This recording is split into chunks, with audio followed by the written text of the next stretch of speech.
ఒంటరి ప్రయాణం చేసుకుంటూ వచ్చారండి. ఈరోజు ఇంత గొప్ప కూటమి గెలుపు కారణమయ్యారు, సెంటర్లో బీజేపీ గెలుపు కారణమయ్యారు, ఈరోజు స్టేట్లో టీడీపీ గెలుపు కారణమయ్యారు. Whatever it may be, రాష్ట్రాన్ని గడ్డు కాలం నుంచి కాపాడింది కొణిదెల పవన్ కళ్యాణ్ మేము మరొకసారి చెప్పుకుంటాం సార్. రైట్ రాస్ అంటే కేంద్రంలో మోదీ అధికారంలో ఉన్నారంటే పవన్ కళ్యాణ్ తీసుకున్న ఒకే ఒక్క నిర్ణయం, అప్పుడు 3 పార్టీలు కలిసి వెళ్ళాలని చెప్పి. మనం లెక్కలు చూసుకున్నా కూడా ఖచ్చితంగా మరి ఈ 21 మంది ఎంపీలు లేకపోతే అక్కడ మోదీ గవర్నమెంట్ లేదు కదా ఖచ్చితంగా. అందుకే పవన్ కళ్యాణ్ని ఉద్దేశించి మోదీ అన్నారు, ఇక్కడ ఉన్నది పవన్ కాదు ఒక తుఫాన్ అని చెప్పేసి. రైట్, ఇక కొన్ని ఊహాగానాలకు సంబంధించి ఒక క్లారిటీ ఇవ్వండి. వైఎస్ఆర్ కాంగ్రెస్ పార్టీకి సంబంధించిన చాలామంది నాయకులు జనసేన పార్టీలోకి రావడానికి ఇంట్రెస్ట్ చూపిస్తున్నారు అన్నది ప్రచారం. ముఖ్యంగా వైఎస్ఆర్ కాంగ్రెస్ పార్టీలో చాలా కీలక నేతగా ఉండి మీ జిల్లాకి చెందిన కిలారు వెంకటరోసయ్య, ఆయన 2019లో పొన్నూరులో గెలిచారు. పార్టీలకు అతీతంగా ఆయనకి మంచి పేరే ఉంది, ఎందుకంటే ఉమ్మారెడ్డి వెంకటేశ్వర్లు గారి అల్లుడు ఆయన.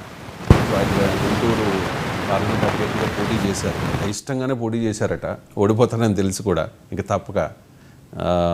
సో ఆయన పార్టీకి రిజైన్ చేశారు వైసీపీకి, ఆయన జనసేన పార్టీలోకి రాబోతూ ఉన్నారనే ప్రచారం జరుగుతోంది. మీ దగ్గర ఏదైనా ఇన్ఫర్మేషన్ ఉందా దీనికి సంబంధించి? సార్, బేసికల్గా పవన్ కళ్యాణ్ గారు కులాలకు అతీతంగా పనిచేస్తారనేది రాష్ట్ర ప్రజలందరికీ తెలుసు. కానీ ఏంటి ఆయన కులము అంటే అప్పుడు బయటకు వస్తుంది ఆయన కాపు కులస్తుడు అని.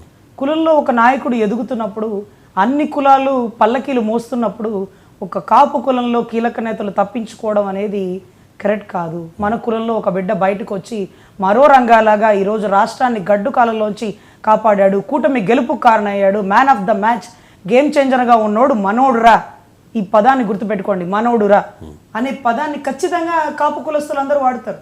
మొన్నటి రోజు కూడా చెప్పారు, పిఠాపురం నుంచి ఒక దొరబాబు గారు కూడా పార్టీలోకి రావాలని ఇంట్రెస్ట్ చూపిస్తున్నారని ఎవరో అనగా విన్నానండి. తర్వాత నేను వెంటనే అడిగాను, దొరబాబు గారు ఏ కమ్యూనిటీ అండి అని. కాపు. అయితే కొద్ది గొప్ప వచ్చే అవకాశాలు ఉండొచ్చులేండి. కులంలో ఒకడు ఎదుగుతున్నప్పుడు ఆ కాపు అనేది పెద్ద కాపులాగా కులం ఆయనకి కాపు కాయాల్సినటువంటి బాధ్యత ఉంటుంది. ఎందుకంటే ఎస్సీలు, బీసీలు, ముస్లింలు అందరూ మా అన్న అంటూ గుండెల మీద పెట్టుకొని పల్లకీలు మోస్తుంటే ఏ కులంలో పుట్టాడో ఆ కులపు బిడ్డలు లేకపోతే ఆ కులంలో పెద్దవాళ్ళు ఖచ్చితంగా కావలి కాయాల్సిన అవసరం ఉంటుందండి.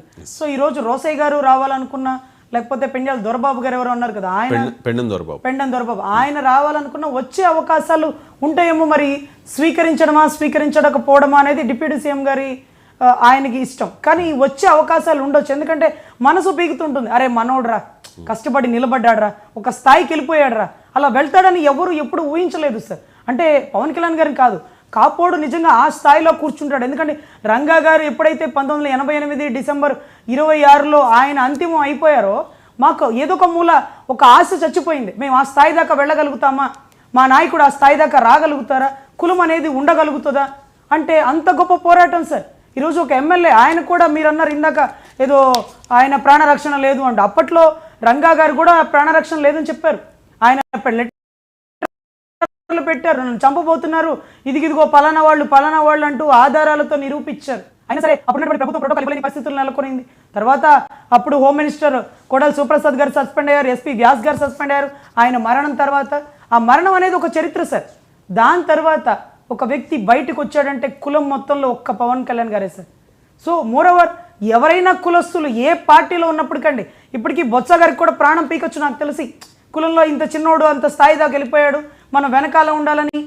పార్టీ టీడీపీలో ఉన్నవారైనా, వైసీపీలో ఉన్నవారైనా, బీజేపీలో ఉన్న కాపు కులస్తులు ఎవరైనా పవన్ కళ్యాణ్ అంటే మా బిడ్డే అంటారు. ఎందుకంటే నాకు తెలుసండి, ఎవరైతే ఒక దళిత జాతికి సంబంధించినటువంటి వాళ్ళు ఒక స్థాయిలో ఉన్నప్పుడు రోడ్డు మీద ఇప్పుడు మా అమ్మాయి చూడరా స్పీకర్ స్థాయిలో ఉంది, మా అమ్మాయి చూడరా హోమ్ మినిస్టర్ స్థాయిలో ఉందని చెప్పుకుంటారు. ఏంటి అంటే అదొక కులాభిమానం అండి. మనం మన కులాన్ని గౌరవించినప్పుడే పక్క కులాన్ని ప్రేమించగలం, ఆదరించగలం, ఇంకొక రకంగా చూడగలం. కులాభిమానం వేరు, కులపిచ్చి వేరు. అన్ని కులాలు బాగుండాలి, నా కులం కూడా బాగుండాలి, నా కులంలో ఒక నాయకుడు ఎదుగుతున్నప్పుడు అతనికి మనం బాసటగా నిలబడాలి అన్నది కులాభిమానం. ఆయనకి ఉండదండి, కానీ ఆయన వెనకాల ఉండే ప్రతి ఒక్కరికి ఉండొచ్చేమో. కానీ ఆయన మాత్రం ముస్లిం సోదరుల్ని, దళితుల్ని, బీసీలని ప్రతి ఒక్కరిని సర్వసాధారణంగా సమానంగా చూస్తారు. ఎప్పుడు కుల ప్రస్తావనే రానివ్వరండి. అవును అవును. రైట్, ఒక కాలర్తో మాట్లాడదాం. బోస్ బాబు హైదరాబాద్ నుంచి కాల్ చేశారు. బోస్ బాబు గారు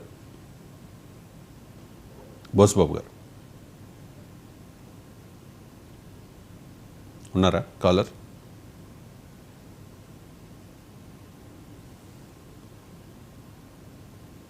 బోసుబాబు గారు సార్ నమస్కారం. నమస్కారం. డైరెక్ట్గా పాయింట్కి రండి. రజనీ గారు ఉన్నారు.